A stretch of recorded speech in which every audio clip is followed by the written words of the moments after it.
Bonjour à tous. Alors attention, aujourd'hui je me suis amusé. C'est parti pour découvrir ce nouveau dessin. Alors, pour commencer, je vous propose de juste regarder. Et ensuite, nous allons analyser.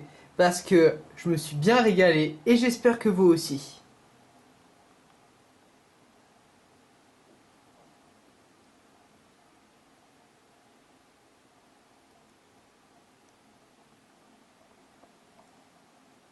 Alors,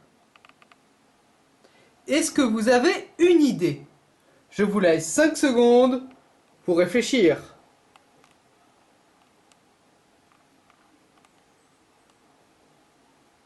Ce dessin est organisé en plusieurs plans. En fait, il s'agit de l'histoire du Canada, que j'ai symbolisé ici par le kangourou. Le Canada étant une île, il va être obligé de lier des accords forts avec la puissance maritime qui domine à chaque époque. Au début, c'était l'Empire britannique qui dominait les mers, ce que j'ai symbolisé ici par les bateaux britanniques. Ensuite, c'est les États-Unis. Puis, de plus en plus, c'est la Chine. Ça, c'était le message principal. Au premier plan, on retrouve du coup le Canada avec toutes ses richesses. C'est également un endroit où on peut retrouver des terres rares, de l'uranium. Et au centre, bien sûr, vous retrouvez l'Opéra de Sydney. Les bateaux, nous l'avons dit, représentent la force navale qui dominait en fonction des époques.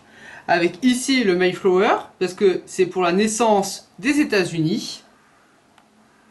Et ici, nous retrouvons un drapeau français, car avec l'aide de la France notamment, mais pas seulement bien sûr, les États-Unis ont pu retrouver leur indépendance en vainquant l'Empire britannique.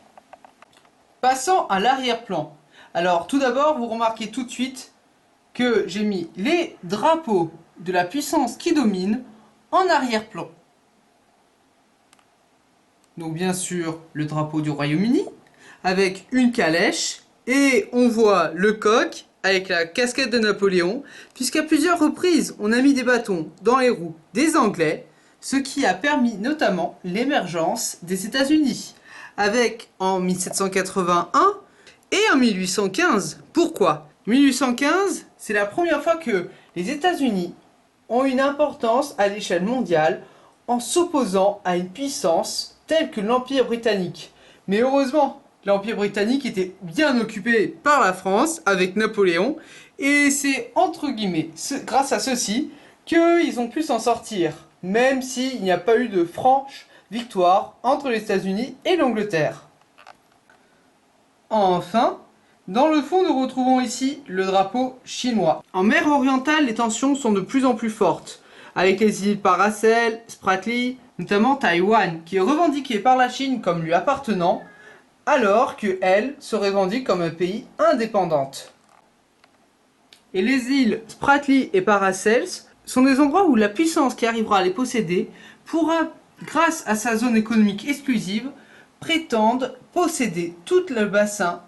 C'est pour ceci que ces îles sont des zones de tension fortes, avec les États-Unis que j'ai symbolisé ici avec l'oncle Sam, et bien sûr le Beagle américain, et également la présence de la Chine qui, elle, arrive directement et va prendre possession de ces îles.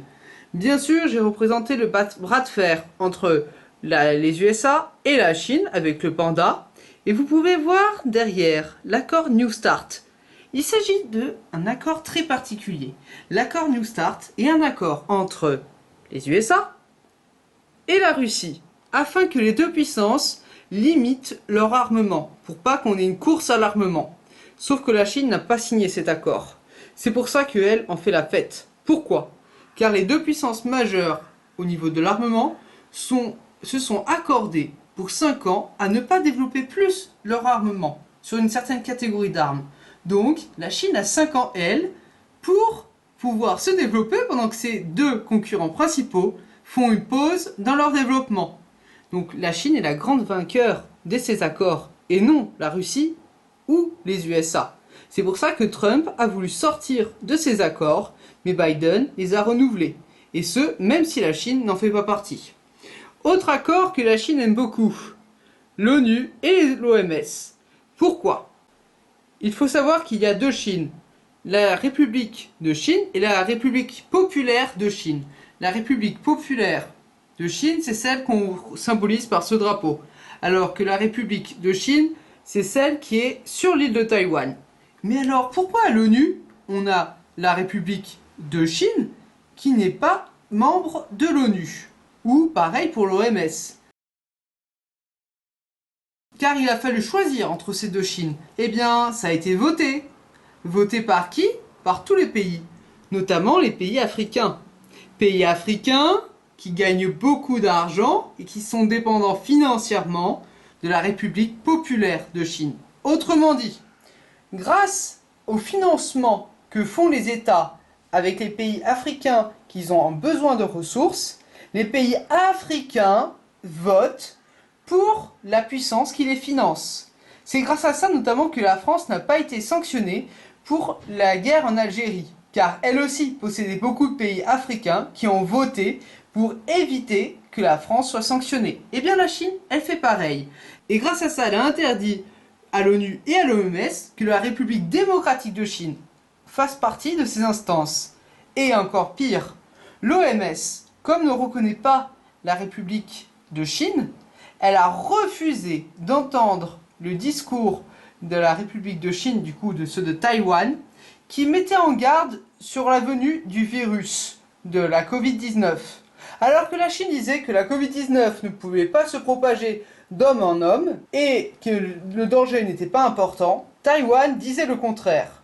Sauf que l'OMS, qui n'a pas reconnu Taïwan, a refusé d'écouter ceci. Et comme la Chine a donné ce rapport, entre guillemets ce faux rapport minimisant les dangers, et que la Chine est un membre de l'OMS avec une influence grandissante, l'OMS au final a dit de manière officielle que la Covid-19 ne pouvait pas se propager entre les hommes. Elle n'a même pas cherché à envoyer ses propres reporters, car la dominance chinoise est tellement importante dans l'OMS qu'elle s'est pliée aux recommandations et aux rapports de la Chine sans même les rechercher. Et alors que pourtant, Taïwan donnait des informations que même à l'OMS, ils savaient que c'était vrai. Donc vous voyez, même les instances que l'on vante comme méritantes, l'ONU, l'OMS, sont complètement détenues par la Chine.